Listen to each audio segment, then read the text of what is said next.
کوروش بزرگ فقط یک همسر داشت. اونم کاساندان بود که 5 فرزند صالح برای کوروش به دنیا آورد. کمبوجیه، بردیا، آتوسا، رکسانا و آرتیستون که البته آتوسا ملکه بعدی ایران شد و با داریوش بزرگ ازدواج کرد. کوروش انقدر کاساندان رو دوست داشت که تا آخر عمر همیشه در کنارش بود. اون ملکه 28 کشور آسیایی و قدرتمندترین و با نفوذترین زن دربار هخامنشیان لقب گرفت. وقتی کاساندان از دنیا رفت، کوروش چنان عزاداری با شکوهی ترتیب داد که در تاریخ ثبت شد.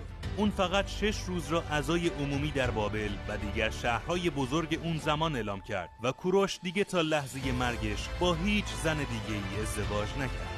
مقبره اصلی کاساندان مشخص نیست کجاست، ولی بویس استاد دانشگاه و محقق حدس زده که زندان سلیمان در پاسارگاد احتمالاً همون آرامگاه کاساندان است. وقتی به گذشته ایران نگاه میکنم به خودم افتخار میکنم که ایرانی